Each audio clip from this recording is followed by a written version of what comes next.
अस्सलाम वालेकुम, मेरा नाम डॉक्टर उमर हबीब है। अच्छा, मेरी आज की जो वीडियो है वो एक बहुत अहम इशू पे है और उमूमन ख़वातीन का भी ज़्यादातर यही सवाल होता है कि हमारी अगर ट्यूब ब्लॉक हो तो कैसे पता लगेगा, और दूसरा अगर एक ट्यूब ब्लॉक है तो उससे प्रेगनेंसी हो सकती है, या अगर दोनों ट्यूबें ब्लॉक होगी उसके थ्रू भी प्रेगनेंसी के चांसेस हैं कि नहीं है। इन तीनों सवालों का मैं जवाब बारी बारी दूंगा, ठीक है। पहला सवाल ये कि ट्यूब ब्लॉक का कैसे पता चलेगा। जो फेलोपियन ट्यूब हम उनको कहते हैं अपनी ज़बान में, अगर वो ब्लॉक हो या ना हो उसका पता चलता है हमें हिस्टोसल्पिंजियोग्राफी के थ्रू, ठीक है। ये जो है एक डाई होता है जो ट्यूब के थ्रू यूट्रस में डालते हैं और एक्सरे पे देखते हैं उसको, ठीक है। अगर तो एक्सरे पे वो डाई एब्डोमेन में चला जाए, ठीक है, तो इसका मतलब ट्यूब ब्लॉक नहीं, ट्यूब नॉर्मल है।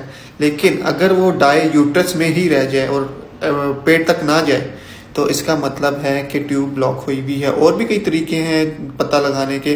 HCG जो है बहुत फ्रीक्वेंट किया जाने वाला प्रोसीजर है।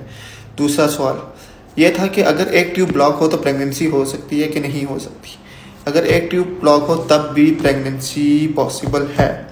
वो है एक स्पेशल प्रोसेस होता है, उसका नाम है IUI, इंट्रा यूटेराइन इंसेमिनेशन, ठीक है। इस प्रोसेस के थ्रू अगर ट्यूब ब्लॉक होती है तो इस प्रोसेस के थ्रू प्रेगनेंसी के अमल को कंटिन्यू किया जाता है।